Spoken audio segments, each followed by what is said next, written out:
Welcome to the talk. Welcome back to those of you that have been to a few of these events.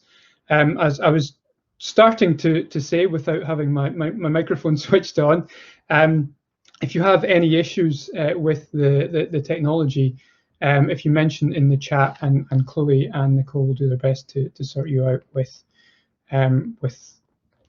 what we can do. It's been a strange few months, obviously, not just for the university, but also for Scotland, for the UK, and across the world with what's been going on with the coronavirus pandemic. I had to go and find a shirt to wear to do this talk. I haven't had to do that for a long time. So what I want to talk to you about today is some of the recent events that we've seen in the UK and across the world. How have those things shaped some of the political debates, the constitutional debates in the UK? And over the last couple of weeks and couple of months, we've seen increasing support for the SNP, the likelihood that they will win another Scottish parliamentary election next year, next May. And support for independence, which has been kind of consistently around 45 to 46, 47% since the independence referendum of 2014. We've seen that increase, and we've seen the last 5 or 6 polls that have returned support for independence at over 50% in those last 5 or 6 polls. So it seems quite clear that recent events have shaped this debate. So it seems like the question that we're asking is a worthy one. How are we going to approach answering it? Well, what I'm going to do is I'm going to split this talk into kind of 4 parts. First of all, I'll give a very quick timeline on how we got to where we are, and bring that right up to date with recent events, most notably in Scotland, but also in the UK as well. Secondly, we'll have a wee look at some of the divergent messages and messaging around both the coronavirus pandemic and the shift in strategies from both the Scottish National Party in government in Scotland and the Conservatives in government at Westminster, and how that has shaped the current constitutional debate, and perhaps that's underlying some of the shifts in polling that we've seen recently.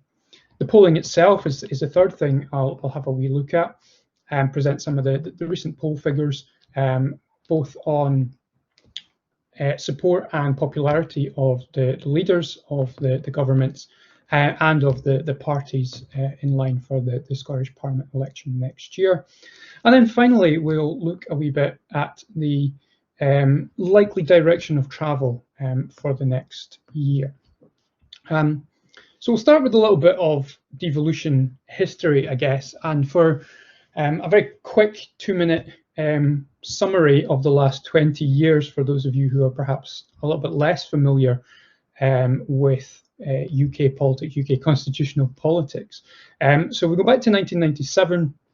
We saw successful devolution referendums in Scotland and Wales, and in 1998 in Northern Ireland, which saw the establishment of the Scottish Parliament, the Welsh Assembly, and the Northern Irish Assembly as well.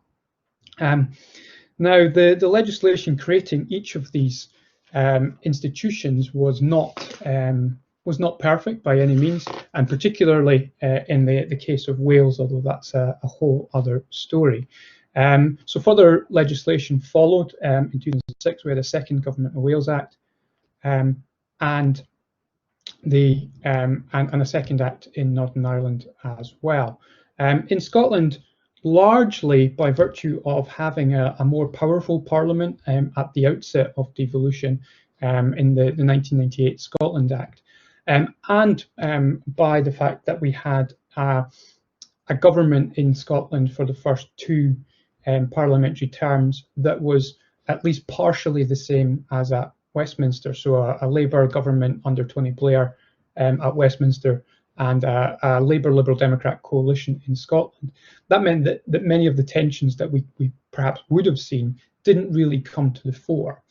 That changed in 2007 with the election of the first Scottish National Party government as a minority in 2007. Now, partly that was a response, or partly the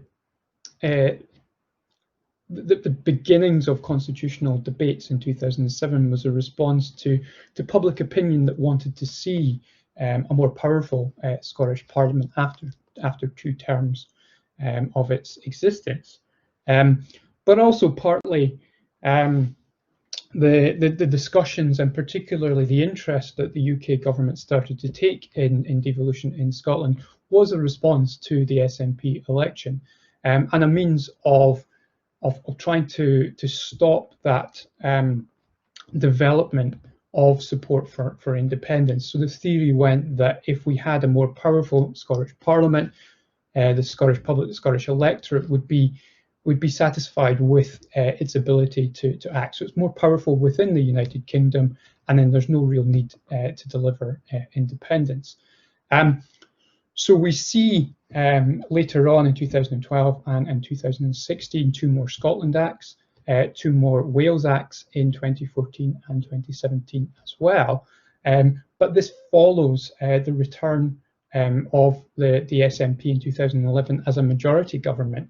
The argument that they had broken the proportional system in the Scottish Parliament in 2011. And also, between the 2 Scotland Acts in 2012 and 2016, we obviously had the Scottish independence referendum in 2014. A couple of polls in the run-up to that in the last couple of weeks had suggested that Scotland was likely to vote yes in 2014, which scared the UK government enough to cancel Prime Minister's questions, for the party leaders to come up and campaign in Scotland, and for them to deliver a last-minute vow on the front page of the Daily Record newspaper, which suggested that there would be further powers coming to the Scottish Parliament, which happened in the form of the 2016 Scotland Act.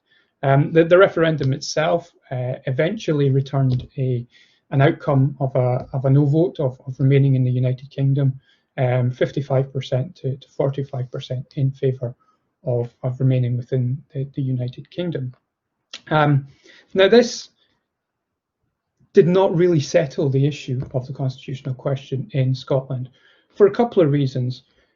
Partly because in the aftermath of the independence referendum, more than 100,000 Scots joined the SNP, making the party 5 times larger than it had been when the referendum was taking place. And also partly because the SNP in the following year's UK general election won 56 out of the 59 seats that were available in Scotland. Now that was a huge, remarkable victory for the party that had just been defeated with its reason for being had been defeated in the independence referendum. So we started to see then at that point a real divergence in political views between Scotland and the rest of the UK, and a real kind of situation where you almost saw that Scotland wanted to have its cake and eat it. It didn't want to have independence, but it did want to have an SNP government, and we've continued to do that. The SNP win a minority government again in 2016, and they also won Westminster elections in Scotland in both 2017 and 2019.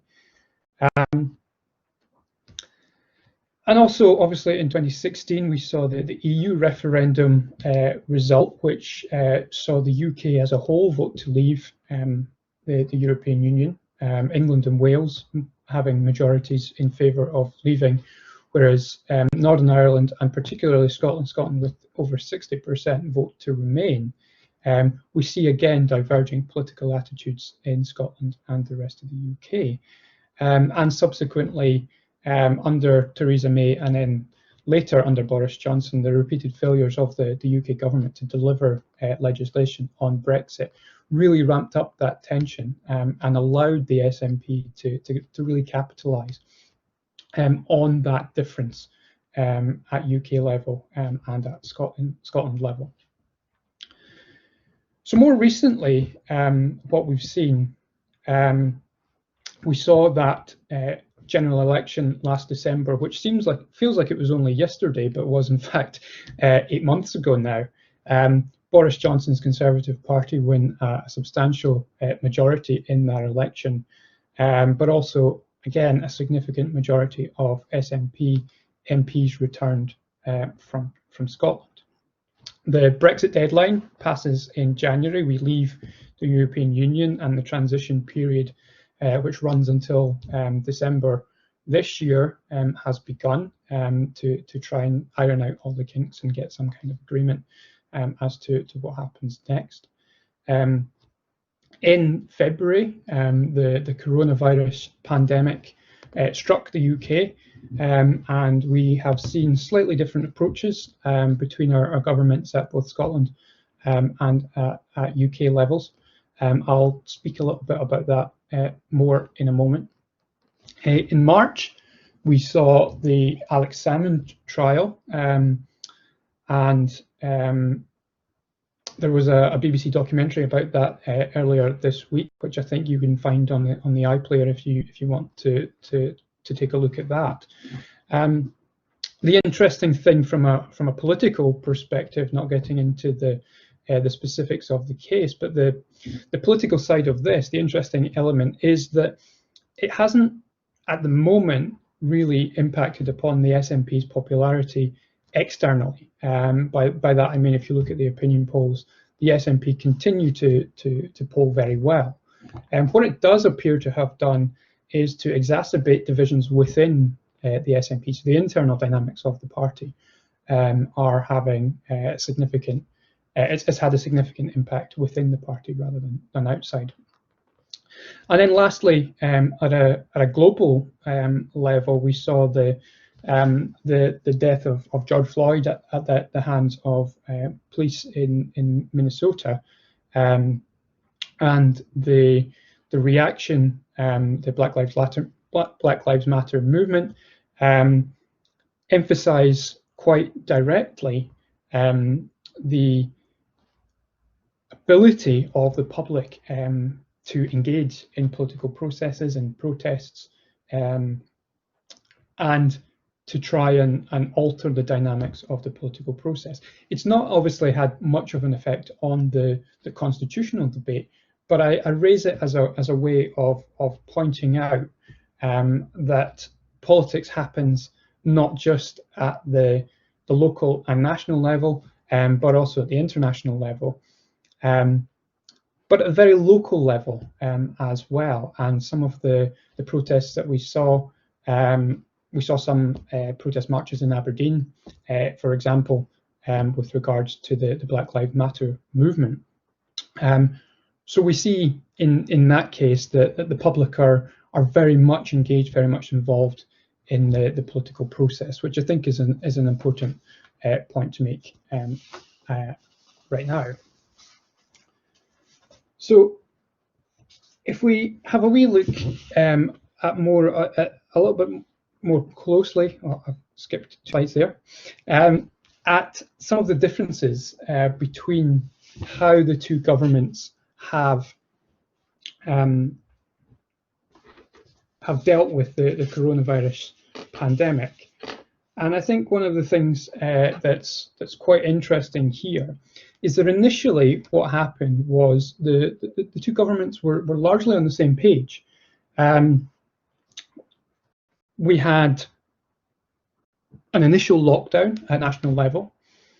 We have had local lockdowns in Leicester and indeed Aberdeen, which remains in a local lockdown at the moment.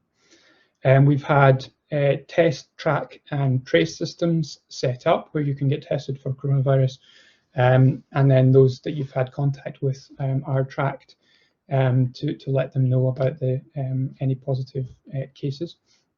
We have now mandatory face coverings on public transport and in shops.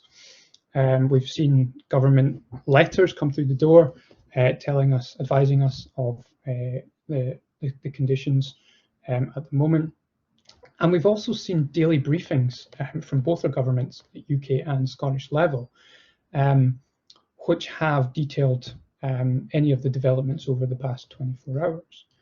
And this is where we see some divergences between what the Scottish and UK governments have been doing, not so much in terms of practical deliverance of policy, but in terms of how the message has been delivered.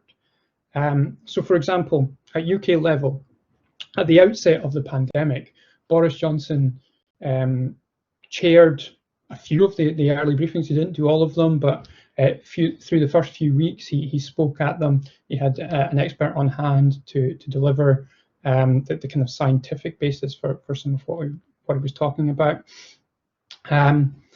And then subsequently started to deliver maybe one a week, giving control of it to various of his cabinet colleagues, the Chancellor of the Exchequer, the Health Secretary, the Foreign Secretary, I think, as the de facto Deputy Prime Minister, delivered a couple of them.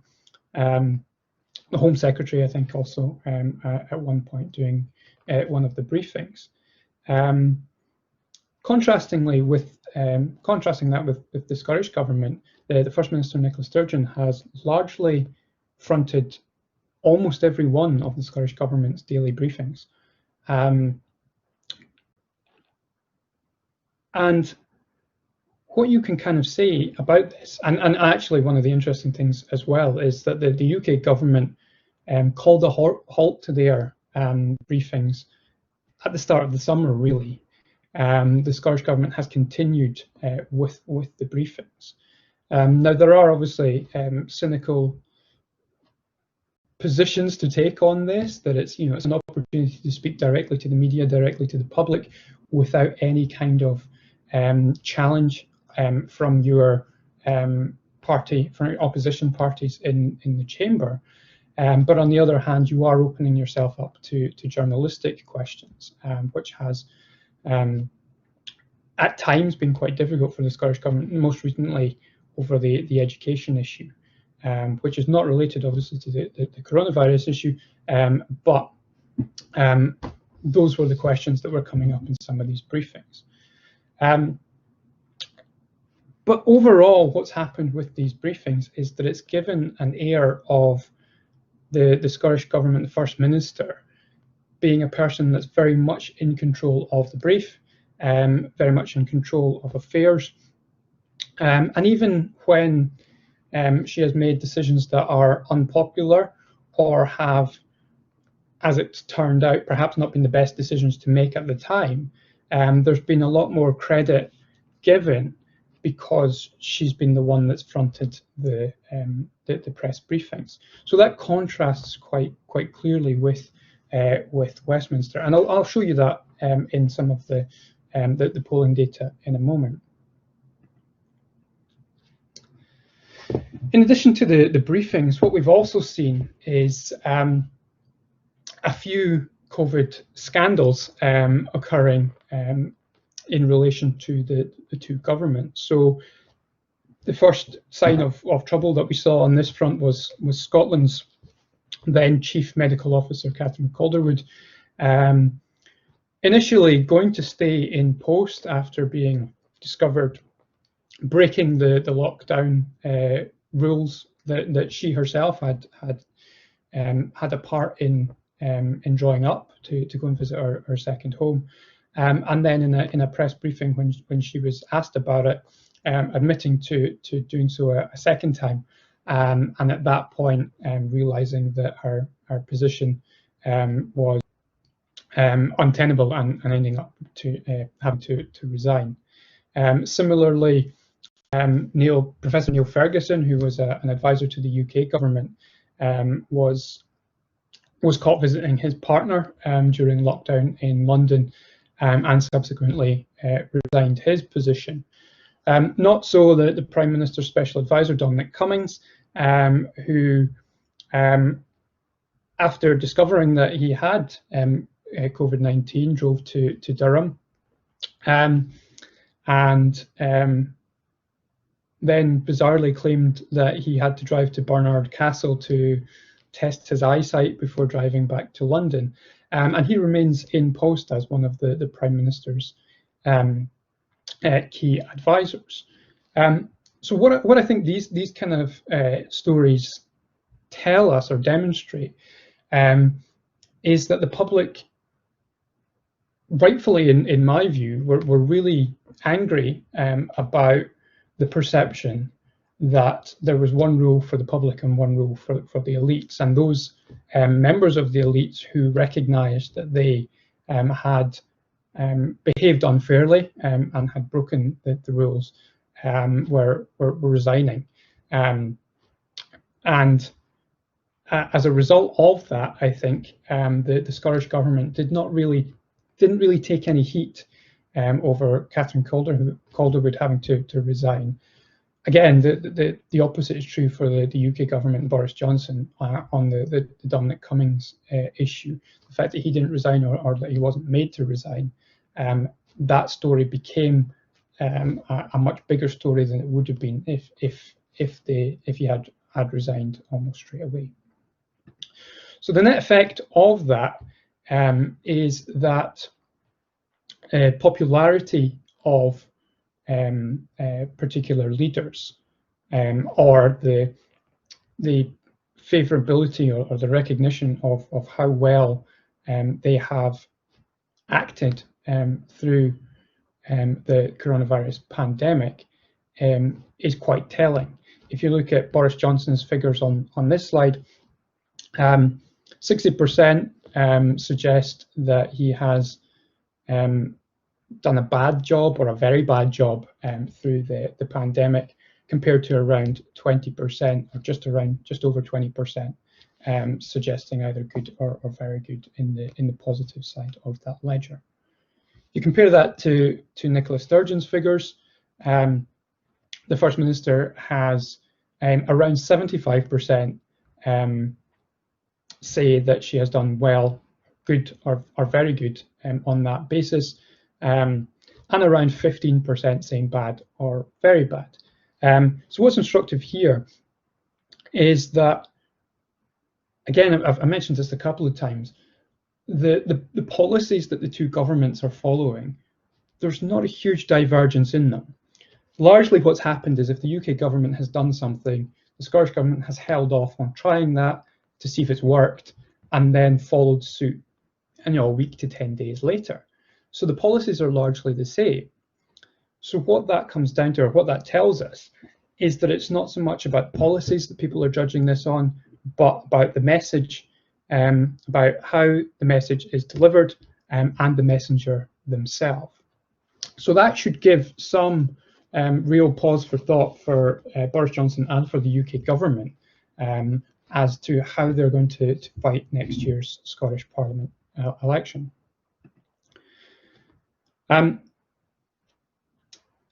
Just very quickly there's been a number of cases recently of protests on the border between Scotland and England with Scottish protesters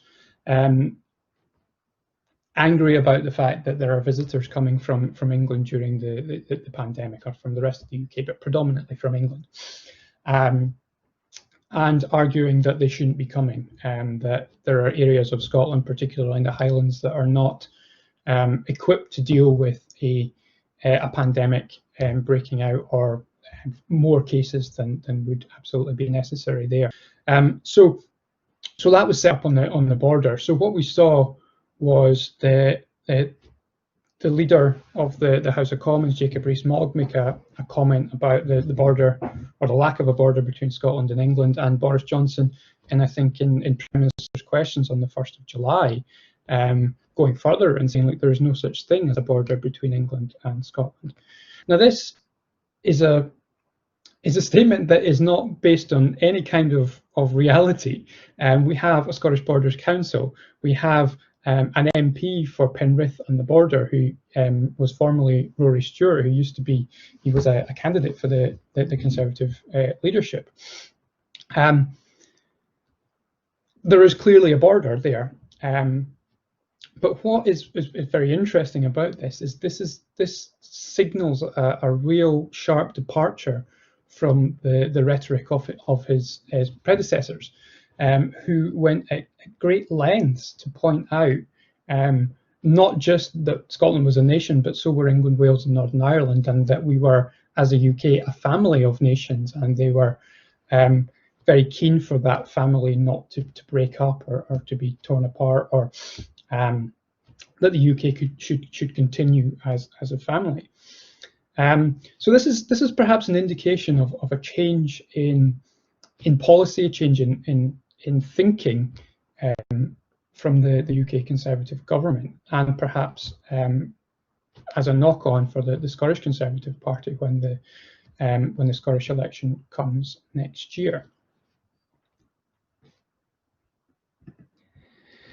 And in some ways, it really does look like the UK government might need a new strategy when it comes to Scotland.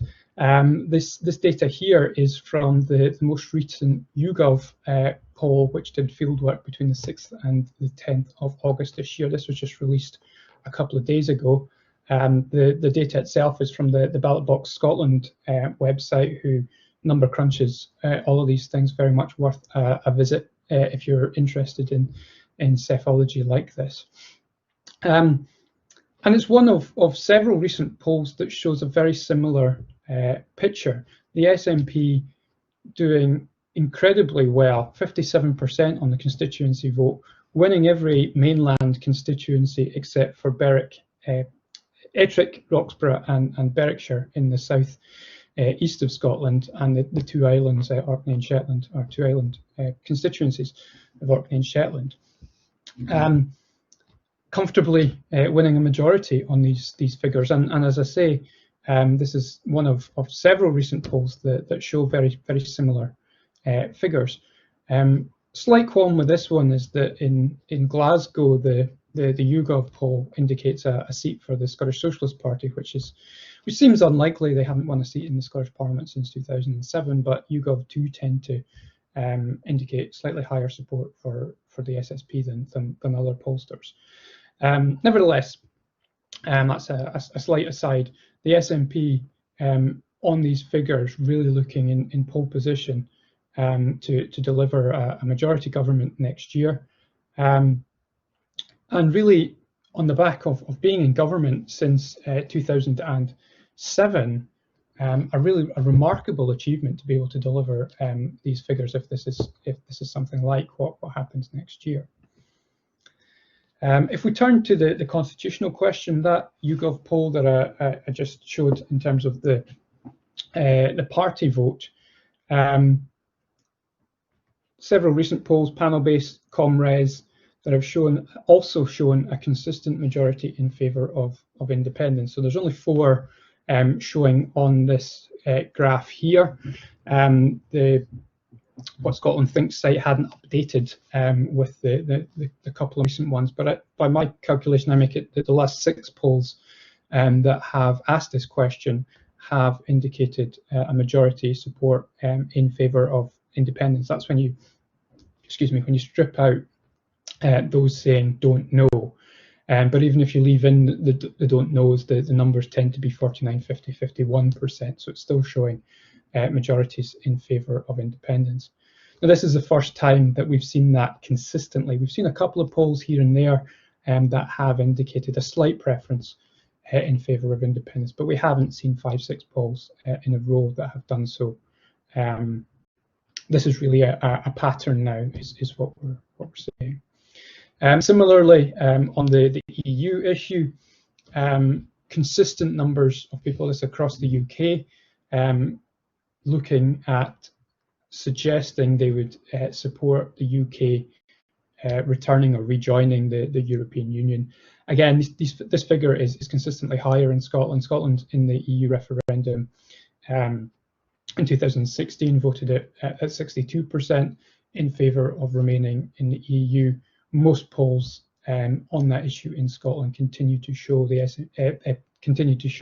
support for rejoining the EU at around 60% in Scotland as well. So what does all this mean in terms of what's going to happen next? Well, if you add together the popularity of the SNP, the popularity of Nicola Sturgeon, the lack of popularity of Boris Johnson, and indeed his new Scottish Conservative leader in Scotland, Douglas Ross, who still doesn't have the kind of popularity figures that he would hope to have at this point in the electoral cycle. You have a look at the responses to the coronavirus, which have been largely similar, but coloured, I think, by the two governments' popularity and the way that the messages have been delivered. What you get is that increase in support for independence, for rejoining the European Union, and the support for the SNP, which is likely to deliver a majority SNP government next year, in spite of some of the messes with regards the SQA exam situation recently. What we might see coming up is, and we've seen signals of this already, is a changing UK government strategy. So in 2014, David Cameron was all in favour of recognising the plurinational nature of the UK, the fact that the UK is a state made up of several nations, and trying to accommodate those differences, allowing for an independence referendum, allowing for further powers for the Scottish Parliament, trying to engage with the public, and in hoping that accommodation or that attitude towards independence, attitude towards the Scottish National Party would then, deliver some support for the Union, which it did in 2014. But since then, the SNP and support for independence has really chipped away at support for the Union. Some caveats to very quickly mention. The recent polling in support of independence and delivering majority in favour of independence, it's only really in the last 6, 8, 10 weeks that we've seen that shift, that consistent number above 50%, and as high as 55%. So that's a significant number. But there is the potential there that much of this is based on the reaction to the pandemic, that much of this is based on short-term political factors. And so when it comes to an independence referendum, which hasn't been scheduled, there isn't one in the immediate future. When it comes to that, when we have a campaign, when people think much more clearly about the issue, irrespective of health concerns, irrespective of coronavirus concerns, that might prove to be a soft number, that people were reacting much more to direct news, to news that was happening at a particular period in time. And once, hopefully, the pandemic clears up, or there's a vaccine discovered, and we can kind of go back to something like normal, perhaps at that point people will reassess their views on the independence question. So I think that's a caveat for the SNP and for supporters of independence, that perhaps the future for them, or for that position, is maybe not quite as rosy as the current figures would look. And also for the SNP, as I mentioned, the recent education issue, the exams issue, doesn't seem to, in the most recent polls, it doesn't seem to have had that much of an impact on their position as the preeminent party in Scotland, the Popular Party. People do tend to still support them irrespective of that record. And usually, a party, I think I mentioned that already, a party that had been in power for 13 years, it'll be 14 years by the time the election is next year. Usually you would see a party's support falling away at that point. So the fact that they're still putting out the numbers that they are in opinion polls is really remarkable. Maybe that speaks to the fact that the opposition really aren't at the races in Scotland at the moment. And tied to that, what we might see, as I mentioned as well, is that the UK government changing that strategy, taking a much more hard line against independence, really, and we've seen signs of this recently as well, really promoting the union. There's a suggestion that some of the buildings, some of the roads, etc., that are going to be built with UK funding will have UK flags on them, for example. And one of the things that the EU used to do in the 90s with EU structural funds was when roads were built with that funding, you would see signs that said that this was built and a European flag on it. This was built with European funding. A cynic might suggest that didn't really have that much difference, that didn't really deliver much support for the EU in the UK, given where we are now, but we'll park that for the moment. This does seem to be where the UK government are heading with that. So I suppose next year, looking forward to the Scottish Parliament election, likelihood of an SNP majority, or certainly a pro-independence majority. Where that leaves us with the independence question will probably depend on what the UK government's position is after that. They've consistently said there won't be another referendum. They've consistently said they won't engage with that at the moment. So we'll have to wait and see what difference the election will make to that. So that's where we are at the moment. If you have some questions, we can try and answer them just now. I've put my email address up there and also my Twitter username if you want to get me on there later. But we've got, I think, 10 minutes or 15 minutes just now. We can try and see where we can get to with questions. Thank you so much. That was absolutely fantastic. If we want to open up for questions, I'm happy to moderate those. So if anyone does have a question, feel free to type it into the chat box at the side and I'll read it out on your behalf. We'll give you guys a minute or two to come up with something interesting. So Felicity is asking, do you think the People's Action on Section 30 case will be successful? Do I think that? I think probably not. I mean, it's much more of a legal question than a political question. So I'm probably not the right person to be answering that question. But I mean, I think at the moment, we don't really have any way of knowing because we haven't tested this case before. Just in case anyone doesn't know what we're referring to. The ability for the Scottish Parliament to hold an independence referendum in 2014 was only allowed to do so because the UK government gave it that ability through a Section 30 order. The constitutional question is a reserved issue. The UK Parliament has to legislate on it. And the Scottish Parliament cannot have an independence referendum without the say-so of the UK government, the UK Parliament. So what we're seeing with this case is that there is an attempt to force that through the courts. I would guess, again, not as a legal scholar, but I would guess that it's unlikely that the Supreme, if it gets as far as the Supreme Court, that the Supreme Court would find in favour of something like this. I think there's one route to having a referendum, and that is an agreement between the two governments to host this politically. That's the only way you get a legitimate referendum.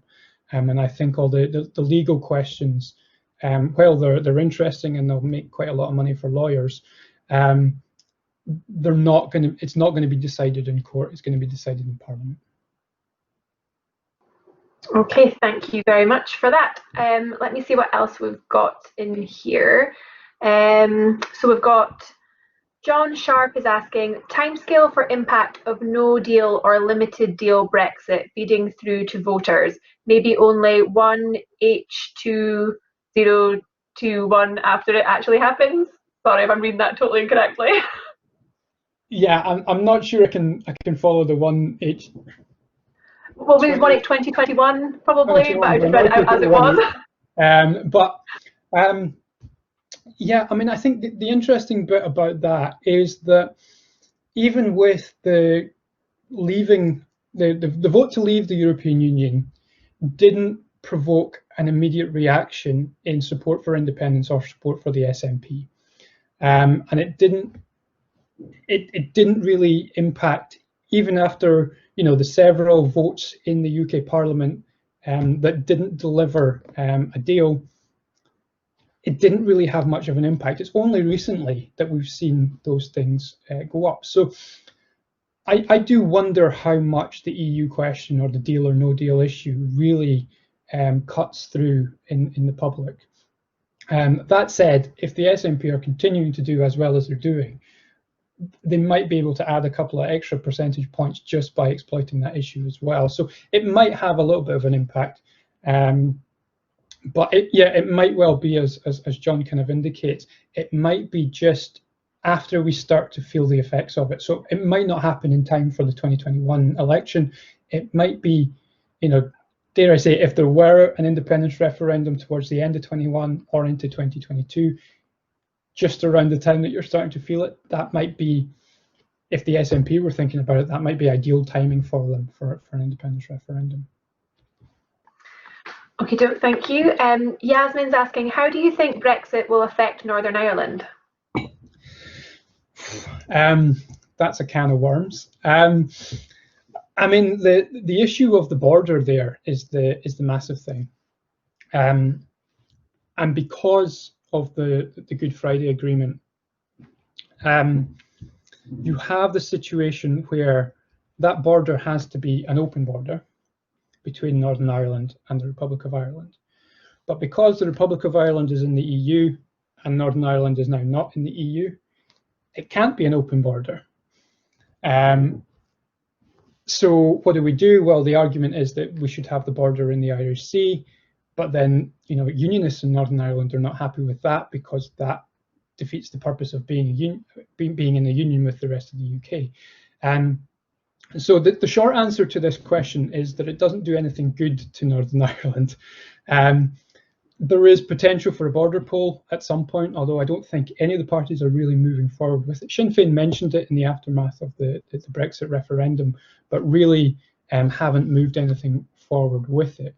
Again, one of the things I tend to say when I'm talking about these issues is perhaps it's too soon to tell. And I think with Northern Ireland at the moment, that's probably the only answer I can give, is that we have to see what happens with the Northern Irish Assembly, because they've just reconvened in January, and we probably have to wait and see what happens with the pandemic as well, and with the new Irish government, which was just elected a couple of months ago, or just found in a coalition agreement a couple of months ago that actually kept Sinn Féin out of the government in the Republic of Ireland.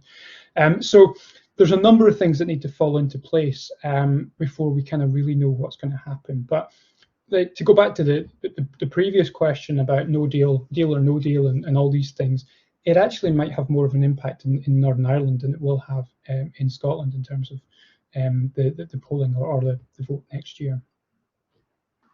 Okay, thank you. Duncan is asking, how realistic is the idea that an independent Scotland could easily rejoin the EU? I mean, that's a really good question. I think I probably have to give a little bit of an affiliation here, I guess, in that I'm part of the board of a campaign to do exactly that, not necessarily for Scotland, but for the whole of the UK to rejoin the EU. I think in terms of, if you're looking particularly at an independent Scotland, we had this debate in 2014 about joining the European Union, and the criteria for joining the EU are quite clear, and largely Scotland fulfills those criteria, if we're talking about the Copenhagen criteria. The couple of things that are slightly problematic, which are well publicised, first is Spain's reaction, whether it would allow Scotland to join, given its concerns about Catalonia or the Basque Country. And the second issue is the currency issue, and I think that's the Spain issue is less of an issue in my head, I think, because I think the EU would perhaps tend to put a little bit more pressure on it. If it thought that Scotland was a viable member, then it would try and its utmost to get Scotland to join. The currency issue, I think, is a big thing, because really, if Scotland became independent, you would be looking at three options. You would look at either having your own currency, a Scottish punt or a pound or whatever you want to call it, retaining the pound sterling within a currency union with the UK, albeit not being in the same economic area if we wanted to join the EU, and thirdly joining the Eurozone, which I think if you were joining the EU, you would probably have to do, but you'd probably have to demonstrate that your GDP was in a particularly decent level in order to be allowed to both join the Euro and join the EU. So there are complex issues there. I think none of them are unsurmountable or insurmountable, but I think it's entirely possible. But I do think that's probably going to be part of the referendum campaign. Certainly, will be about how the yes campaign, if there is another referendum, how the yes campaign answers that question will be critical to their success. Okay, thank you. Craig is asking, how worried should the SNP be about the splits which are emerging in the party after many years of strict discipline? Yes, internal SNP party politics.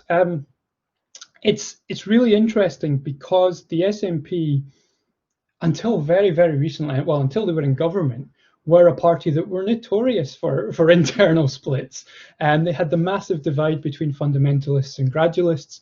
And really what's happening at the moment is a re-emergence of that division. You've got the fundamentalists that want independence tomorrow and at any cost, and you've got the gradualists that want to work up to it very, very slowly, and try and reach that point with the most support across Scotland possible.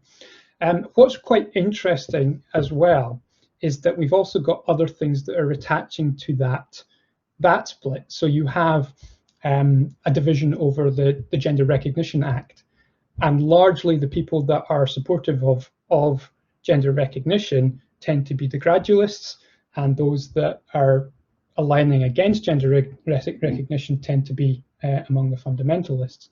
And then you have the kind of the personality split between those that are loyal to Nicola Sturgeon and those that are loyal to Alex Salmond and the kind of previous leadership.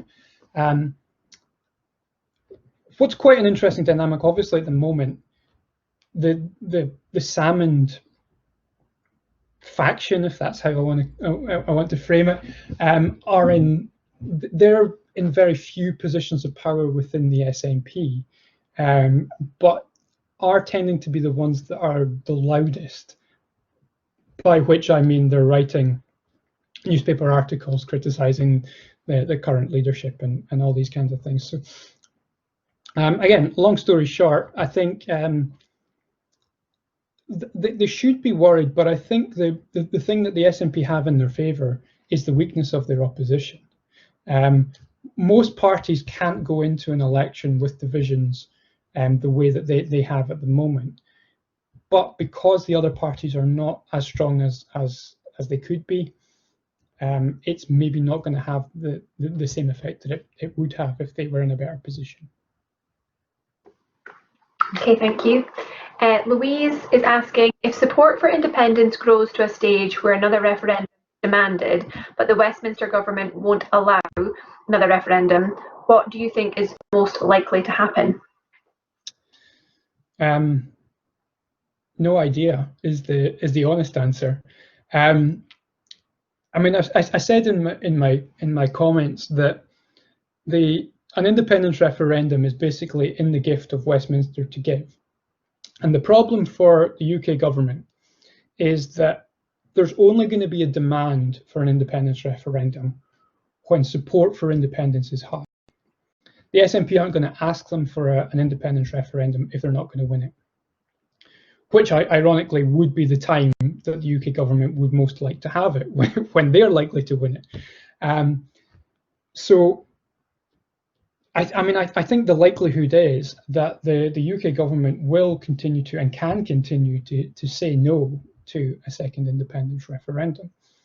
And the SNP can continue to win elections in Scotland at Scottish Parliament level, at local level, at Westminster level. And actually, it doesn't really make that much difference on the independence question. I think were independence to be continually higher than it is at the moment, so we're talking into the 60%, I think that creates much more of a pressure on the UK government. I'm not sure it creates a pressure for a referendum, because they would realise that they would lose it at that point, but I think it creates real pressure on the system. So I'm not sure what would happen were the UK government to continue to deny a referendum, but at the same time, I can't see them ever allowing one. So I think, my view is that it's likely just a continuation of the type of politics that we have just now, which is, the SNP winning elections, the Constitution continuing to be on the political agenda for the foreseeable future, but with no way of resolving the issue. Okay, thank you for that. Can I just say, if anyone's having trouble with the chat at all, we've had a couple of people raise their hands. It's just to remind you that it's a little purple button at the bottom opens the panel so that you can see the chat. And if you've got a private conversation going on with one of my colleagues at all, you'll be able to see it by at the top it says everyone. If you click the back arrow, then you'll be able to see the other conversations that you've got sitting. So hopefully, if you're having any trouble, you'll be able to see a private chat message come through if you have raised your hand. Okay, so I'll move on to the next question. So Alistair is asking, what effect do you think Brexit will have on hardening the polls? Yeah, we've kind of dealt with that in a kind of roundabout way already. I honestly, I'm not sure that Brexit is actually having the cut through in the public that the politicians seem to think it does. So I think at the moment it's not going to have that much of an effect until you start to see any practical outcomes or implications from Brexit. While it's still, although we have left the European Union, we're yet to see any real practical differences. So once you start to see those changes, then it might start to have an impact on polls. But I think at the moment it's not going to have that much of an impact. Okay, Lynn. First of all, she says thanks for a great talk, and she's asking, what can the Labour Party do to improve its position in Scotland? Is Keir Starmer likely to make a difference? I think you need me to do a whole other talk on what Labour can do to improve its position in Scotland, because that's not a quick fix. I think the Scottish Labour leader hasn't really set the heather alight as a leader, and I think Keir Starmer, given his politics, is certainly in a better position to influence the Scottish system than Jeremy Corbyn was. There's much less of an audience for Corbyn's politics, I think, or where there is, it's largely concentrated within parts of Glasgow and Dundee. So Keir Starmer might make a difference, but I think that would also require him to be in Scotland a lot more than he has been. For Labour to win another UK election, they really do need to make inroads back into the Scottish seats that they haven't been winning, that the SNP have been picking up over the last few years. And at the moment, that's basically a non-starter. So what I would say is there's potential there, but it's not a quick fix. It's a very, very big job for Labour. Perhaps you're asking whether I think Labour should start to support independence for Scotland. I think their membership would have significant issues with that. Having said that, I think a lot of their electorate have already left them because they don't support independence, and a lot of their membership, a lot of their electorate did support independence and moved to the SNP. So it's a very difficult issue for Labour, because the Conservatives have very much out-unionisted them, if I can say that as a phrase, whereas the SNP have obviously got the nationalist vote down. So there's very little in the middle there that Labour can exploit. The Liberal Democrats have the same difficulty in Scotland, although they have regional parts of Scotland where they are very strong. So their decline doesn't really cut through quite as much as Labour's. So yeah, very difficult issues for Labour, I think. Okay, Alex is asking, is the UK government strategy moving away from plurinationalism? If I'm saying that correctly, don't know. PM's border remarks, clearly ridiculous, but does that indicate a change in strategy? Yeah, I mean, that's kind of what I was alluding to. I mean, Boris Johnson obviously has Boris Johnson style, and it is much more bombastic and aggressive's not the right word, but more direct certainly than his predecessors. David Cameron and Theresa May, for whatever you thought of their other politics, they definitely had a particular style of approaching the Scotland question. And that was to smother us, really, was to try and give us more powers, give us the referendum, to try and kind of, for want of a better phrase, buy off the independencistas by giving further powers to the Scottish Parliament. Johnson, he doesn't have that strategy. He has a very different idea, and it's just block and block and block. Now I think we're starting to see that. With those comments about the border, but I mean, as much as you're saying they're ridiculous, and I absolutely agree with that. But I think they do speak to that type of attitude, that it's almost a let's ignore that issue, let's not accommodate, let's not pacify, let's just go full out and just say, well, you're not getting special treatment, there's nothing going on here that requires me to treat you any differently than the rest of the UK. So let's just keep going as if you're not winning elections, as if there isn't support for independence, and we'll see where that carries us. So you can kind of see that potentially happening. Whether it will be an effective message, I'm not sure, but certainly I kind of feel that there's definitely a change in direction in the way the UK government strategy is going at the moment. Jock is asking, how will the rise in English nationalism impact this Scottish constitutional question? Well, that's another good question as well. I guess it really depends how you define English nationalism. I mean, I think English nationalism has largely been the dog that didn't bark in the devolution debates. Try saying that after you've had a few drinks. But I mean, I think largely that it's perhaps coming to the fore now, and much of English nationalism is a result of the EU question. It's England and or Britain, depending how you define it, defining itself against the EU, against Europe.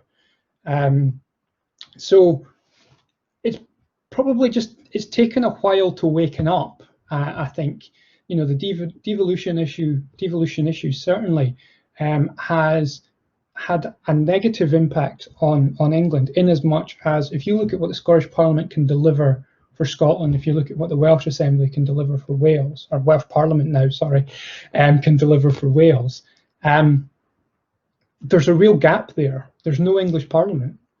And I know from teaching English students in Aberdeen that a number of them have said, look, you guys get tuition free, you get prescription charges free. I live in Newcastle. It's about an hour from the border. How is it that if I live there, I don't get what you get and you live an hour away? So there's starting to be those kinds of sentiments arising. I guess the natural progression of that is that English nationalism gets to such a point that it says, look, we don't want to keep paying for this, or we don't want to be living in a place where you guys get preferential treatment and we don't. So how about you guys just go away? And that's how it might impact on the Scottish constitutional question. The other way that it might is that, and this is perhaps the way that it kind of links to the previous question, is that maybe, and I'm kind of speculating a little here, but perhaps the Conservatives have some internal polling that suggests that, you know, support, because this is what happened with the EU issue, was that support for leaving the EU drove the Conservatives to a position where they delivered the referendum. So perhaps there's internal polling that's kind of suggesting, look, you need to take a harder line on Scotland here, because you're starting to lose some of the kind of more hardline English constituencies. So perhaps that's maybe what's going on internally as well. So that's the other way that it could have an impact, is that it starts to kind of bite in the constituencies in England, that drives the positioning of the parties. But I think it's perhaps a little way away before it has a direct impact. Thank you. Just to say, I am aware we are running over just a little bit, but we will have a couple more questions. So I think we'll go through them if that's okay. And hopefully you can all hang around for another few minutes. We've got Celia has said, so many issues where Scotland's response has been so incredibly strong and so different from English response that it bodes well for SNP and ill for the UK government, e.g. the Dominic Cummings affair. Maybe kind of more of a statement, but in agreement, yes. I mean, I, in some ways, yes, but I mean, I don't know that I agree that it's been massively different. I don't think that the policies, particularly on coronavirus, and even you look at the exam fiasco that we had in Scotland. Well, basically England had the same fiasco a week later and did exactly the same thing before U-turning, and doing exactly what the Scottish government did. So, I mean, I guess it's not so much the policies that are different. I think it's just the way that they've been delivered, and the messenger and the message that has been slightly better received, but also slightly better promoted in Scotland than at UK level. I think partly that is it's maybe just a characteristic of Nicola Sturgeon versus Boris Johnson, that there's, although she has this kind of caricature as a nippy sweetie, she actually comes across in these briefings as very compassionate and caring about the issue that she's talking about, and that is something that, I mean, I don't want to say that I don't think Boris Johnson cares about it, because he's had coronavirus, he's been in hospital with it, he understands exactly what it entails. But he has this kind of bumbling, oafish, caricature personality, that we know from Have I Got News for You or these kinds of things. That I think the difference between those two things is really what makes the message in Scotland become that bit stronger, that we think that we're getting a different message, when actually the message is largely the same, but because of the messenger, we're hearing it in a slightly different way. So I think that maybe tells a little bit more of the story. But absolutely, to the second part of it, it really does bode well for the SNP for next year, because they've got that strength of a leader, and less so obviously for the UK government. Okay, thank you. Alice is asking, should we believe the nationalist hype that we put more money into the UK than we get out, or should we believe the UK government? I think the way the question's framed, I can probably guess how Alistair feels about it. I think what I would say is, don't believe either of them. Do your own research. That's what I would say. That's what I would say to my students anyway. I perhaps should phrase that slightly differently. What I would do is look into it. I think both of them, depending on what it is they're talking about, both of them try and promote their position as more accurate. I don't think either of them outright lie about it, but it depends on which criteria you're looking at. So if you look at the Barnett formula, for example, or if you look at the Scottish JARS figures, they tell slightly different stories.